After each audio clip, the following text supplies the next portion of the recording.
जय हिंद साथियों, फिर से स्वागत है आपका एक न्यू वीडियो में। तो इस वीडियो में हम बात करने वाले, तो ये वीडियो एक सॉल्यूशन वीडियो होने वाली है। जी हाँ दोस्तों, इस वीडियो में हम बात करने वाले कक्षा 11वीं के विषय आपका जो 11 अक्टूबर का जो फसल उत्पादन का जो पेपर था वो फाइनली हो चुका है। जी हाँ दोस्तों, आपका जो 11वीं का जो सुबह का टाइम होता है, तो जो 11वीं का जो फसल उत्पादन विज्ञान शास्त्र का जो पेपर है वो फाइनली हो चुका है। तो इस वीडियो में आपको मैं कक्षा 11वीं के विषय त्रैमासिक का जो फसल उत्पादन का आपका जो पेपर है उसका कंप्लीट सोल्यूशन बताने वाला हूँ, इसलिए वीडियो को ध्यान से लास्ट तक जरूर देखिएगा। और वीडियो में आपको मैं सोल्यूशन बताने से पहले मैं आपको बता देता हूँ कि आपको मैंने जो क्वेश्चन तैयार करवाए थे, जी हाँ दोस्तों, ऑब्जेक्टिव से लगाकर आपको मैंने 1 से 19 तक के जो क्वेश्चन आपको पीडीएफ 4-5 वीडियो में आपको मैंने इसकी कंप्लीट तैयारी करवाई थी। अगर आप हमारे यूट्यूब चैनल को शुरू से फॉलो कर रहे होगे और आपको मैंने जो वीडियो दी थी और आपको जो मैंने पीडीएफ दिए थे, अगर आपने उसकी पढ़ाई की होगी तो आपका जो पेपर हो बहुत अच्छी तरह से गया होगा। जी हाँ दोस्तों, अगर आपको यकीन नहीं हो रहा है तो हम हमारे टेलीग्राम चैनल पर जाकर आप वहाँ पर जाकर पीडीएफ देख सकते हो। मैंने आपको जो क्वेश्चन बताए थे वही के वही क्वेश्चन आपको पूछे गए थे। तो यहाँ पर मैं आपको यहाँ पर सॉल्यूशन बताता हूँ। तो यहाँ पर सॉल्यूशन चलो देखते हैं हम सबसे पहले। और अगर आप चैनल पर पहली बार विजिट करें तो चैनल को सब्सक्राइब करके बेल आइकन को प्रेस कर लीजिए। तो यहाँ पर प्रश्न क्रमांक 1 है, सही विकल्प चुनकर लिखिए। तो यहाँ पर पहला क्वेश्चन था, भारत में सुनहरी क्रांति का तात्पर्य है। तो यहाँ पर आपको बताना है कि भारत में सुनहरी क्रांति का तात्पर्य। तो ये वाला ऑब्जेक्टिव क्वेश्चन भी मैंने आपको फर्स्ट चैप्टर से बताया। इसका सही आंसर हो जाएगा ऑप्शन ए, बागवानी। जी हाँ दोस्तों, भारत में सुनहरी क्रांति का तात्पर्य है बागवानी। दूसरा क्वेश्चन है, भारत में हरित क्रांति का उद्देश्य था। तो इसका सही आंसर हो जाएगा खाद्यान्न उत्पादन। भारत में हरित क्रांति का उद्देश्य क्या था? खाद्यान्न उत्पादन। नेक्स्ट क्वेश्चन है, भारत में कुल निर्यात कृषि संबंधी निर्यात का प्रतिशत है। तो यहाँ पर इसका आंसर आप हमें कमेंट बॉक्स में बताइएगा, क्योंकि यहाँ पर थोड़ा सा डाउट है। अगर यहाँ पर आप कमेंट कीजिएगा, नहीं तो इसका जो सही आंसर लगभग मेरे हिसाब से तो आप यहाँ पर कमेंट कर दीजिएगा। नेक्स्ट क्वेश्चन है, चौथा है, धान फसल है। तो इसका सही आंसर हो जाएगा धान एक खरीफ फसल है। आपको मैंने ये क्वेश्चन पढ़ाया था।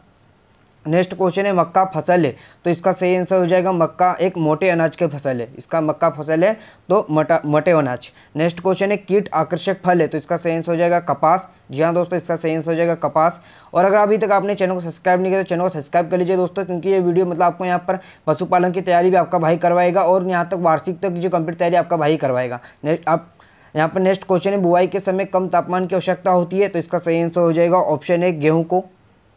नेक्स्ट क्वेश्चन की ओर बढ़ते हैं। तो नेक्स्ट क्वेश्चन है, यहाँ पर रिक्त स्थान की पूर्ति कीजिए। तो यहाँ पर पहला क्वेश्चन है, धान के बाद खालिस्तान फसल लेना चाहिए। तो इसका सही आंसर हो जाएगा गेहूं। धान के बाद गेहूं की फसल लेना चाहिए। नेक्स्ट क्वेश्चन है, शुष्क प्रदेशों में औसतन वार्षिक वर्षा। तो इसका सही आंसर हो जाएगा 50 से 70 सेंटीमीटर। नेक्स्ट क्वेश्चन है, मिलवा फसल मतलब मिश्रित फसल बोने से फसल में खरपतवार की कमी होती है। यहाँ पर ये मिलवा शब्द मतलब मिश्रित फसल या मिलवा फसल बोने से फसल में खरपतवार की कमी होती है। नेक्स्ट क्वेश्चन है, कम उपजाऊ में भूमि एक दलहनी फसल आवश्यक लगानी चाहिए। कम उपजाऊ भूमि में एक दलहनी फसल आवश्यक लगानी चाहिए। नेक्स्ट क्वेश्चन है, भूमि में नाइट्रोजन स्थिरीकरण का कार्य कौन करता है। तो इसका सही आंसर हो जाएगा गेहूं। भूमि में नाइट्रोजन स्थिरीकरण का कार्य गेहूं करता है। नेक्स्ट क्वेश्चन है, एक ही समय में एक ही खेत में 2 या 2 से अधिक फसलें लेना कहलाता है मिश्रित फसल। और नेक्स्ट क्वेश्चन है, मुख्य फसल की रक्षा करती है। तो इसका सही आंसर हो जाएगा गोंड फसल। आप इसे यहाँ पर तैयार कर सकते हो, गोंड फसल मुख्य फसल की रक्षा करता है। यहाँ पर आप इसका स्क्रीनशॉट ले लीजिए। नेक्स्ट क्वेश्चन है, सही जोड़ी बनाइए।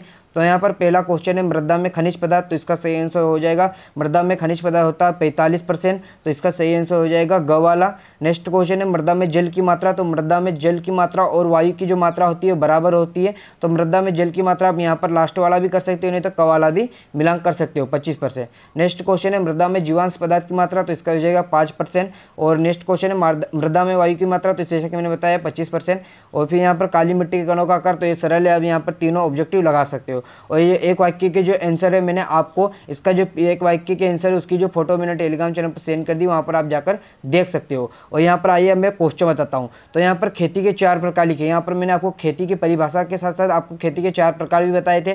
फसल चक्र का जो क्वेश्चन है बहुत बार बार मैं वही क्वेश्चन आपको बता रहा था। और खरीफ ऋतु के 4 फसलों के नाम तो आपको मैंने बताए ही थे।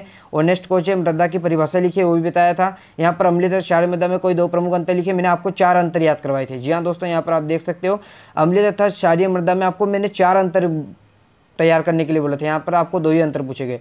तो यहाँ पर लगभग सभी जो मैंने आपको क्वेश्चन बताए थे वही के वही क्वेश्चन आपको पूछे गए हैं। अगर आपको यकीन नहीं तो आप टेलीग्राम चैनल पर जाकर देख सकते हो। आप पीडीएफ से आप अपने पेपर का मिलान कीजिएगा। और यहाँ पर आपका जो ए सेट है, ए सेट का सोल्यूशन है। अगर आपके यहाँ कोई दूसरा सेट आया हो तो हमें कमेंट बॉक्स में बताइएगा, या आप हमें इंस्टाग्राम पर, जी हाँ दोस्तों, इंस्टाग्राम की जो लिंक आपको डिस्क्रिप्शन बॉक्स में मिल जाएगी, वहाँ पर जाकर हमें जो अपने पेपर है वो सेंड कर दीजिएगा। तो अगर आपको वीडियो अच्छी लगी तो वीडियो को लाइक कीजिएगा, चैनल को सब्सक्राइब कीजिएगा, बेल आइकन को प्रेस कीजिएगा। तो अभी के लिए इतना ही, मिलते अगले में। जय हिंद।